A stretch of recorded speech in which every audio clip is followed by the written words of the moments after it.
उठो वत्स, मैं तुम्हारी तपस्या से अत्यंत प्रसन्न हूँ। बताओ तुम्हें क्या चाहिए? प्रजापति, हम चाहते हैं कि हमारे लिए 3 दिव्य नगर निर्मित हों, एक स्वर्ण का, एक रजत का और एक लौह का।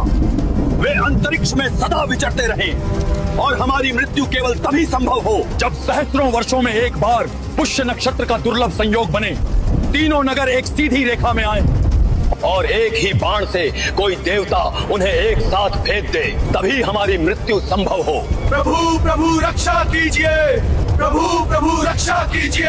प्रभु ब्रह्मा के वरदान से वे लगभग अमर हो चुके हैं। यदि अभी उन्हें न रोका गया तो वे समस्त ब्रह्मांड का संहार कर देंगे। क्या हुआ? आप सब यही सोच रहे हैं ना कि आखिर चल क्या रहा है? वो 3 राक्षस कौन थे जिन्होंने अपनी चतुराई से ब्रह्मदेव से अमर होने का वरदान मांग लिया? और जब घबराए हुए देवताओं ने भगवान विष्णु से रक्षा की गुहार लगाई तो श्री हरि ने आखिर ऐसा क्या कह दिया? इस बार मैं शस्त्र नहीं, संन्यास चुनूंगा। मित्रों, ये कोई झूठ या फरेब नहीं है। इसके पीछे एक ऐसी प्राचीन कथा है जिसे जानने के लिए आपको ये पूरा वीडियो देखना होगा। ये महागाथा शुरू होती है एक भयानक रक्तपात से जिसने असुरों के इतिहास को हमेशा के लिए बदल दिया। ये कहानी है त्रिपुरासुर के पिता महाबली तारकासुर की। तारकासुर केवल एक असुर राजा नहीं था, वो ब्रह्मांड का पहला ऐसा प्राणी था जिसने नियति को एक खेल समझ लिया था। उसमें बल तो था ही, लेकिन उससे भी खतरनाक थी उसकी कुटिल बुद्धि। उसने ब्रह्मा जी की तपस्या करके अमरता मांगनी चाहिए, लेकिन जब अमरता नहीं मिली तो उसने एक ऐसा वरदान मांगा जिसे सुनकर स्वयं विधाता भी चकित रह गए। तारकासुर जानता था कि भगवान शिव उस समय वैरागी थे। उनकी पत्नी सती का देहांत हो चुका था और वे घोर समाधि में लीन थे जिसका टूटना असंभव था। इसलिए तारकासुर ने वरदान मांगा, मेरी मृत्यु केवल शिव के रक्त से जन्मे पुत्र के हाथों ही हो और वो पुत्र भी सेनापति के रूप में मुझे ललकारे। ये वरदान अमरता से कम नहीं था। शिव का दूसरा विवाह होना और पुत्र का जन्म लेना ये सब असंभव प्रतीत होता था। वरदान मिलते ही तारकासुर का असली रूप सामने आया। उसने स्वर्ग लोक पर आक्रमण कर दिया, देवताओं को रस्सियों से बांधकर अपने महलों में झाड़ू लगाने पर मजबूर किया। यमराज उसके भय से भैंसे पर चढ़ना भूल गए, अग्निदेव रसोइये बन गए। तीनों लोकों में केवल एक ही नारा गूंजता था, जय तारकासुर। देवताओं की दयनीय दशा देखकर प्रकृति ने हस्तक्षेप किया। माता पार्वती का अवतरण हुआ, शिव की समाधि टूटी और उनका विवाह संपन्न हुआ। लेकिन तारकासुर फिर भी निश्चिंत था। वो सोचता था कि शिव का पुत्र अभी जन्मेगा, बड़ा होगा, युद्ध सीखेगा, तब तक हजारों साल बीत जाएंगे। लेकिन वो भूल गया था कि शिव का पुत्र कोई साधारण बालक नहीं होगा। शिव के तेज और अग्नि के गर्भ से जन्म हुआ कार्तिकेय का, स्कंद का। जन्म के कुछ ही दिनों के भीतर वो बालक देवताओं का सेनापति बन गया। 6 मुख और 12 हाथों वाले उस बालक के हाथों में दिव्य शस्त्र थे। तारकासुर को जो पता चला कि एक छोटा बालक उसे युद्ध के लिए ललकार रहा है तो उसका अट्टहास पूरे ब्रह्मांड में गूंज उठा। उसने अपनी विशाल सेना के साथ कुरुक्षेत्र के पास डेरा डाला। उसने सोचा था कि वो उस बालक को कुचल देगा। युद्ध के मैदान में तारकासुर हाथी जैसा विशाल और कार्तिकेय एक छोटे जुगनू जैसे लग रहे थे। तारकासुर ने गरजते हुए कहा, जाओ बालक, जाकर अपनी माँ की गोद में खेलो, युद्ध वीरों का काम है। लेकिन कार्तिकेय ने कोई उत्तर नहीं दिया। उन्होंने बस अपना शक्ति अस्त्र उठाया। उस क्षण तारकासुर ने उस बालक की आंखों में देखा, वहां भोलापन नहीं था, वहां साक्षात महाकाल की प्रलय अग्नि थी। इससे पहले कि तारकासुर अपनी गदा उठा पाता, कार्तिकेय का शक्ति अस्त्र बिजली की गति से निकला और तारकासुर की छाती को चीरता हुआ पार निकल गया। वो पहाड़ जैसा असुर जिसे वरदान का अहंकार था, एक ही प्रहार में धरती पर आ गिरा। उसके गिरते ही पृथ्वी कांप उठी, उसका रक्त नदियों की तरह बहने लगा। रणभूमि में तारकासुर का विशाल शव पड़ा था, वो असुर जिसने तीनों लोकों को अपनी मुट्ठी में कर रखा था। देवताओं की सेना में जश्न का माहौल था। भगवान कार्तिकेय की जय जयकार से आकाश गूंज रहा था। युद्ध समाप्त हुआ। देवता फूलों की वर्षा कर रहे थे, गंधर्व गीत गा रहे थे। लेकिन उस उत्सव के शोर से दूर जंगल की अंधेरी झाड़ियों के पीछे 3 युवा असुर खड़े थे, तारकाक्ष, कमलाक्ष और विद्युन्माली। उन्होंने अपने पिता के विशाल शव को देखा, उनके सीने में हुए उस घाव को देखा। उन्होंने देखा कि कैसे एक छोटी सी चूक, वरदान में कमी ने उनके पिता को मार डाला।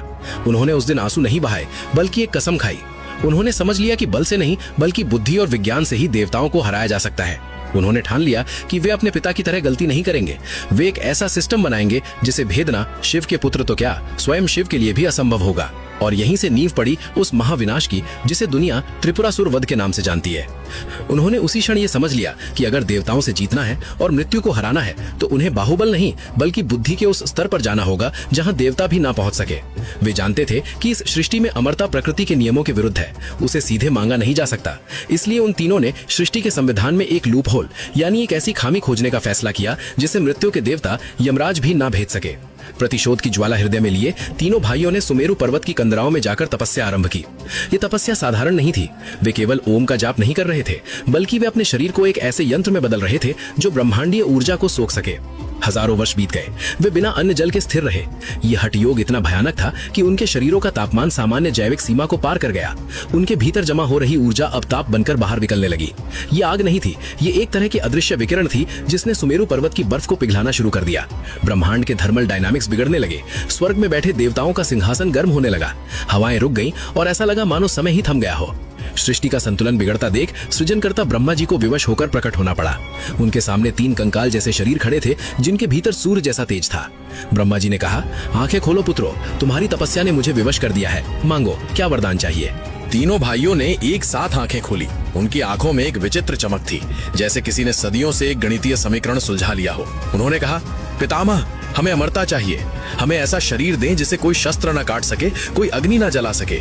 ब्रह्मांड का नियम है, जो जन्मा है उसकी मृत्यु निश्चित है। ब्रह्मा जी ने सिर हिलाया, यह असंभव है। प्रकृति के नियमों को मैं भी नहीं बदल सकता। अमरता का वरदान सृष्टि के विनाश का कारण बनेगा। कुछ और मांगो। यही वो क्षण था जिसका तीनों भाई इंतजार कर रहे थे। उन्होंने एक दूसरे को देखा और मुस्कुराए। उन्होंने वो वरदान मांगा जिसकी योजना उन्होंने हजारों साल पहले बनाई थी। उन्होंने कहा, ठीक है प्रभु, यदि अमरता नहीं तो हमें मृत्यु का एक ऐसा विधान दीजिए जो असंभव हो। आप हमारे लिए 3 अलग अलग पुरों यानी शहरों का निर्माण करें। पहला शहर सोने का हो, दूसरा चांदी का और तीसरा लोहे का। ब्रह्मांड के रचयिता ध्यान से सुन रहे थे, लेकिन अगली शर्त ने उन्हें भी चौंका दिया। तीनों ने कहा, ये तीनों शहर धरती पर नहीं बल्कि अंतरिक्ष में तैरते रहे। ये कभी एक जगह न लुके, हमेशा गतिमान रहे। और हमारी मृत्यु केवल तब हो जब हजारों वर्षों में पुष्य नक्षत्र के दुर्लभ संयोग में ये तीनों उड़ते हुए शहर एक सीधी रेखा में आए और उसी एक क्षण में कोई एक ही देवता एक ही बाण से तीनों शहरों को एक साथ भेद दे। यदि ऐसा न हो सका तो हम अमर रहें। ब्रह्मांड के सबसे बड़े गणितज्ञ ब्रह्मा जी तुरंत समझ गए कि ये वरदान अमरता से कम नहीं है। अंतरिक्ष में अलग अलग कक्षाओं में तैरते 3 शहरों का एक सीधी रेखा में आना खगोलीय रूप से लाखों वर्षों में एक बार होने वाली घटना थी। और अगर वे एक रेखा में आ भी गए तो वो संयोग केवल पल भर का होगा। उस 1 नैनो सेकंड में एक ही बाण से 3 विशाल शहरों को भेदना ज्यामितीय रूप से असंभव था। ये वरदान एक सुरक्षा कोड की तरह था जिसे क्रैक करना नामुमकिन था। विवश होकर ब्रह्मा जी ने कहा, तथास्तु। वरदान मिलते ही तीनों भाइयों ने दैत्यों के महान वास्तुकार और ब्रह्मांड के पहले इंजीनियर मयासुर का आह्वान किया। मयासुर, जो भ्रम और तकनीक का स्वामी था, उसने अपनी विद्या का उपयोग कर अंतरिक्ष में निर्माण शुरू किया। ये निर्माण किसी चमत्कार से कम नहीं था। मयासुर ने सबसे पहले स्वर्ग लोक के ऊपर स्वर्णपुर बनाया, जिसकी दीवारें सौर ऊर्जा से चमकती थीं, और वो तारकाक्ष का मुख्यालय बना। अंतरिक्ष के गहरे अंधेरे में उसने रजतपुर का निर्माण किया, जिसके पास अदृश्य होने की शक्ति थी, जिसे कमलाक्ष ने संभाला। और पृथ्वी के वायुमंडल के ठीक ऊपर लौहपुर स्थापित किया गया, जो काले लोहे का बना एक अभेद्य किला था, जो विद्युन्माली के अधीन था। ये केवल शहर नहीं थे, ये हवा में तैरते हुए महाद्वीप थे। इनके भीतर नदियां बहती थीं, विशाल महल थे और कृत्रिम वातावरण था।